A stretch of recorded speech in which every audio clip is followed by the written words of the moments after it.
Voltamos com o último bloco desta edição de aniversário do Observatório da Imprensa para comemorar a data e o Dia Internacional da Liberdade de Expressão. Decidimos apresentar uma coletânea de depoimentos de grandes jornalistas que participaram de nosso programa nos últimos 13 anos. Nos anos 90, depois que o Collor caiu, a imprensa virou um poder absoluto. E quando vira poder, você tem que ter discernimento. Então o que ocorreu foi, de um lado, esse poder absoluto sendo exercido sem nenhum controle, e de outro lado, a formação de unanimidades da forma mais burra e covarde possível. Nós tivemos um período em que a mídia era refém do poder militar, do poder político. Nós tivemos um período em que ela foi refém do poder econômico. Hoje o grande problema da mídia é ser refém do que ela acha que seja o seu leitor. Pois é, do pseudo-marketing, né? É complicado, porque você tem valores. Por exemplo, vamos pegar um caso que eu estava até hospitalizado aí, peguei uma briga aí aquele caso do Índio Pataxó. Teve o julgamento, você tem um crime que foi cometido. Esse crime, para você saber qual é você tem gradações. Você pode ter um sujeito que foi lá com a intenção de matar, o sujeito que quis fazer uma brincadeira estúpida e matou, é criminoso do mesmo jeito, mas em graus diferentes. Mas o leitor, quando cria um processo desse, o leitor ele quer sangue. E um jornal, ele não pode ceder o chamado clamor das ruas, senão ele deixa de ser um instrumento de civilização. Não tem aumentado o jornalismo de abobrinha em detrimento de outro tipo de jornalismo. Quer dizer, o jornalismo de abobrinha tem seu lugar, o telespectador se interessa por muita coisa que muita gente acha que é abobrinha. Então, acho que isso é um fenômeno mais de veículos de massa, e o que é natural. Acho que quer dizer, o importante é que nós coloquemos à disposição dos telespectadores, dos leitores, os dois tipos de abobrinha e a não abobrinha. Desde que feito direito, com qualidade, dentro de princípios éticos. Eu me orgulho muito da qualidade da Rede Globo Televisão como programação, olhando em televisão de qualquer lugar do mundo, né? Estamos falando de televisão feita para uma massa da população. Quer dizer, não é a televisão de nichos para uma elite ou uma coisa assim que todos nós adoramos ver e fazer, mas que não é o caso. A Rede Globo tem como proposta ser uma rede de televisão que atenda os anseios da massa da população brasileira. Então, eu acho que nós muitas vezes cometemos alguns exageros no que você acho que está chamando de baixa de qualidade por competição de audiência. Acho que isso é um processo natural nessa disputa pelo mercado, pela audiência, mas sempre com a preocupação de manter essa trajetória de, ao longo dos anos, buscar produtos de qualidade para o telespectador. Eu acho que o jornalismo, tal como o telejornalismo, ele tem uma obrigação. Quer dizer, ao mesmo tempo que ele tem que dar ao público o que o público quer ver, quer ler, ele tem que dar ao público o que o público deve ler, o que o público deve saber. Esse deve aí corresponde exatamente às nossas responsabilidades sociais, como um veículo não só de informação, mas de formação. De forma que é superficial, e a vida é superficial. A vida em si é superficial, e a imprensa não é outra coisa senão a reprodução. A reprodução é um reflexo, porque quem exerce o jornalismo e o telejornalismo são pessoas humanas que convivem com as outras. Evidentemente que nós temos, pela prerrogativa de exercer um trabalho tão delicado e tão nobre, nós tendemos muito a ter o rei na barriga, né? Você participa dessa tese de que o jornalista, antes de tudo, tem uma empáfia danada, aquele jornalista que sai da redação às 10h30 da noite, fechou o jornal, chega no bar e diz para o colega assim: hoje eu arrasei a Margaret Thatcher, ela está liquidada. Ele escreveu 12 linhas sobre a Margaret. Acabo de destruir o Império Britânico. Dizia. Na verdade, a vida é feita de abobrinhas e é feita também de coisas mais pesadas, de coisas que têm mais peso atômico. Evidentemente que a televisão, ela tem uma tendência natural ao espetáculo. ela tem uma tendência natural. Lantejoula, né? Ela, pela característica do veículo. Aquilo está definido como showbiz. Aquilo é definido como showbiz. Uma coisa que me preocupa toda vez que se fala em jornalismo, eu continuo achando que jornalismo para certas pessoas é a discussão de política e de economia. E mais nada. O resto não é jornalismo.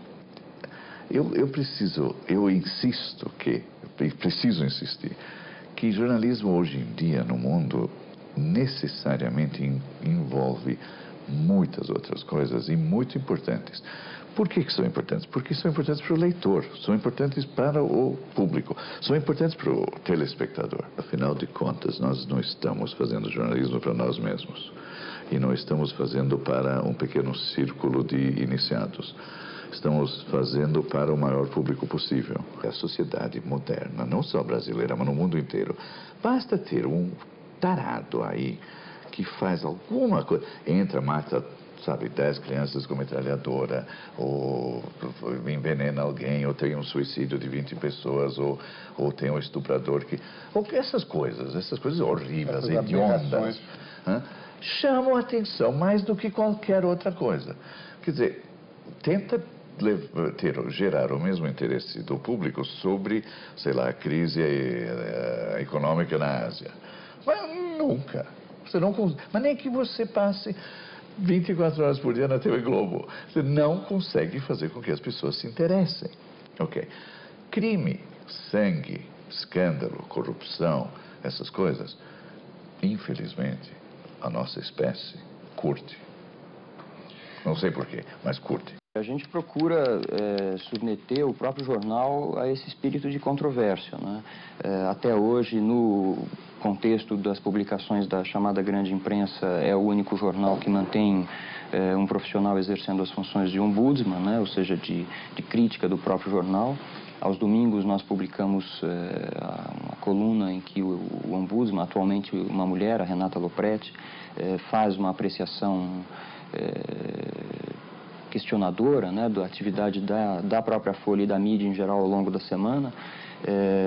Eu diria que essa coluna é uma sucessora remota da famosa coluna que você publicava na Folha nos anos 70, o Jornal dos Jornais, que foi, enfim, o embrião de toda essa atividade de ombudsman que nós viemos a desenvolver posteriormente, né?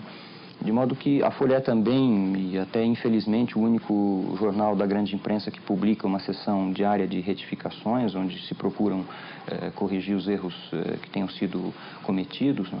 Então eu diria que em termos de crítica em relação aos personagens e as entidades que aparecem no noticiário e também em relação ao próprio desempenho do jornal, eu diria que a Folha tem um resultado bom a apresentar. Nós não buscamos escândalos, nós não buscamos sensacionalismo em torno das pessoas quando se trata de reportagem investigativa. Agora, jornalismo é somatório. Jornalismo entra tudo que desperte interesse, um interesse que não seja perverso. Mesmo assim, até isso o jornalismo abarca, como se vê em certos programas de televisão e algum tipo de publicidade que tende ao escândalo, que tende ao sadismo, a explorar esses aspectos mais perversos. Não é o caso da Xuxa, evidentemente.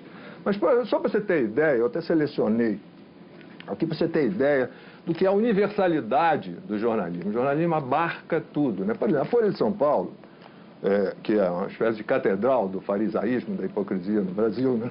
A Folha de São Paulo fez uma vez uma pesquisa que era assim, perguntava assim ao público: você come biscoitos recheados inteiros ou divididos ao meio? Isso eu achei importante, mas tem outras, depois eu explico por que eu acho importante. Tem outras assim: qual a frequência com que você lava o umbigo? Você prefere que a folha de papel higiênico saia por baixo ou por cima do rolo? Tem aqui uma outra assim que é muito boa. Você já roeu as unhas dos pés alguma vez? Quer dizer, eu não sei por que a Folha estava com essa curiosidade, mas eu acho que tudo isso tem cabimento.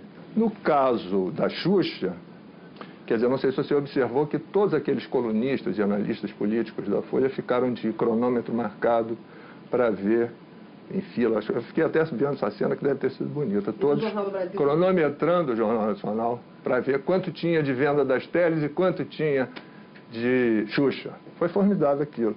Só que eles não se deram conta de dois fatores que eu considero importantes. Primeiro, a cobertura que nós demos da Teles foi exaustiva o tempo todo, inclusive no Jornal Nacional. Tudo que interessava ao telespectador estava ali, naquela informação. Segundo, nós esticamos o Jornal Nacional para a cobertura da Xuxa. O Jornal Nacional foi além dos seus 30 minutos normais. E ao atender a uma demanda óbvia de público pelo nascimento da Sasha, se você espremer um jornal todo dia, espreme, e ver o que sobrou de efetivo interesse público, não dá 10%. Não dá 10%, o resto é abobrinha mesmo. O jornalismo impresso é superficial e o telejornalismo é mais superficial ainda, necessariamente pelo tempo, porque senão ele é chato. Ele só não pode ser chato. Chato ele não pode ser. Se você acha que um grupo de comunicação, ele é o depositário dos defeitos todos, aí fica uma visão muito maniqueísta. Aí a discussão não é inteligente, né? Então a discussão tem que ser mais inteligente. Eu acho bom que se discuta abertamente as coisas, né? Claro. Isso não reduz o risco do Murdoch no jornal econômico mais importante, maior e mais tradicional. Mas agora, se o jornal começar a perder qualidade, ele perde leitores. Ele já é um produto hoje mais difícil, o jornal impresso, né? Então, tem isso também. O leitor, ele fiscaliza. O leitor vai em cima. O leitor decide, às vezes. Troca de produto, né? Então, também tem esse senhor soberano, que é o leitor, o telespectador, né, o ouvinte. Ele tem muito poder. Ele desliga um rádio, ele desliga a televisão, ele não precisa nem sair da cadeira. Tá, ele troca. é o juiz. No meio político, no meio econômico, não saiu no Jornal Nacional, não aconteceu. E às vezes comete-se injustiças. Não saiu e aconteceu. Não, Diniz, então vamos lá. Para responder essa pergunta, eu preciso lembrar então uma imagem que eu gosto de atribuir ao Jornal Nacional de 1969. Eu imagino uma casa e nessa casa tem uma janela. Essa janela era o Jornal Nacional. Aquele era o seu ponto de contato no fim dos anos 60. Era o seu ponto de contato com o mundo, com os domínios que ultrapassam o limite geográfico da rua em que você mora. Em 2009, 40 anos depois, quantas janelas a gente tem em casa? Então, dizer que se o Jornal Nacional não deu é como se não tivesse acontecido, hoje não é uma verdade como pode ter sido nos anos 70. Primeiro porque você tem uma concorrência hoje que existe. São 5 redes comerciais de televisão concorrendo com a Rede Globo. São 5. Fora isso, você tem um espetacular crescimento do Parque Nacional de Computadores Domésticos, com igualmente espetacular disseminação de acesso à internet por banda larga. E isso é muito bom. É muito bom para a democracia, porque uma pessoa que tenha acesso a mais informação, a mais fontes de informação, é uma pessoa mais bem informada, se ela souber selecionar bem as fontes de informação dela. E isso também é muito bom para a gente no Jornal Nacional. Ué, mas não é uma concorrência? É uma pergunta frequente. Como é que vocês estão se preparando para essa concorrência? Olha, é uma concorrência muito saudável. O nível de informação, o conjunto de informações que nós fornecemos aos brasileiros no Jornal Nacional, basicamente deverá ser o mesmo conjunto de informações que vai ocupar as primeiras páginas dos jornais no dia seguinte. E é uma forma meio, digamos assim, empírica de testar essa verdade, como era empírico para o Jornal do Brasil nos anos 70, correr atrás do que o Jornal Nacional deu para não ficar atrás. Na verdade, é da natureza do jornalismo uma espécie de retroalimentação. O jornalismo se alimenta dele mesmo, além das fontes externas. Quando eu era garoto, tinha 20 e tantos jornais no Rio de Janeiro. Hoje em dia tem meia dúzia, olha lá. É um processo que vem de antes. O fim do Jornal do Brasil em papel é apenas o exemplo mais dramático. E eu diria que o processo de concentração foi mais agudo nos anos 70, nos anos 60, anos 70. Coincidiu com o período da ditadura e de grande concentração nos meios de comunicação, porque a indústria da comunicação se tornou uma indústria muito pesada, com custos muito altos, e que produziu esse processo. Então é algo que vem ocorrendo de lá para cá, o que é ruim, porque quando você tinha mais jornais, isso era uma coisa mais positiva, mas, por outro lado, eu acho que a digitalização e a internet, elas abrem possibilidades para um contrafenômeno em relação a isso. a digitalização reduz brutalmente os custos de produção de um jornal. 2/3 dos custos de um jornal são dedicados a papel, circulação e a administração correspondente a isso. Ou seja, o negócio central, o coração do negócio da imprensa, que é a redação, é responsável mais ou menos por 1/3 do jornal. Talvez os jornais atuais sobrevivam ainda como um jornal em papel ao lado de uma edição eletrônica, mas a tendência a longo prazo é de caminhar para um jornal eletrônico, com um monte de interrogações não respondidas e desafios. Por exemplo, como se vai fazer um modelo de negócio, já que a maioria das pessoas que pega notícia na rede, na internet, não está acostumada a pagar por isso. E também a publicidade na internet ainda não se revelou um negócio tão rentável capaz de bancar um jornal. Então, a digitalização, ela, por outro lado, barateando os custos de produção, ela abre possibilidade, a médio prazo, não a curto prazo, de surgimento de jornais eletrônicos, de publicações eletrônicas mais baratas e que talvez não tenham de pertencer a grandes grupos, podem ser, muitas vezes, fruto da ação, da iniciativa de grupos de jornalistas, de grupos de profissionais, ou de grupos não tão sedimentados, não tão colossais, ou seja, talvez a gente possa voltar um pouquinho à época heróica do jornalismo, onde ele era mais plural, dava menos palpite, se preocupava mais com o leitor em dar informação. Esse fenômeno também é um fenômeno em curso. Isso não só no Brasil, mas no mundo também. A parte opinativa do jornal passou a ser talvez tão ou mais importante. Eu sempre, pessoalmente, achei que era mais importante, mas o leitor médio do jornal não. Se interessava muito mais pelo noticiário do jornal do que pela opinião do jornal. Hoje eu acho que a opinião é mais importante. Então, é isso que eu queria dizer. A objetividade é importantíssima, é essencial na medida humana possível no noticiário. Agora, quanto à opinião, eu dizia, e era esse o ponto que eu salientava, fala-se muito na imparcialidade da imprensa. Imparcialidade, talvez sim, da apresentação da notícia. Agora, isso não significa neutralidade.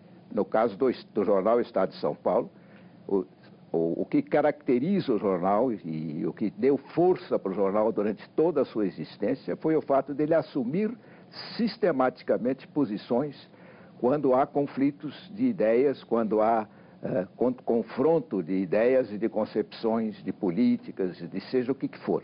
Quer dizer, a grande força do jornal Estado de São Paulo sempre foi a página 3. E mais do que nunca agora, quando o comprador do jornal, o assinante do jornal, já sabe o que ele vai ler no jornal no dia seguinte, quando ele compra ou quando ele recebe o jornal na sua casa.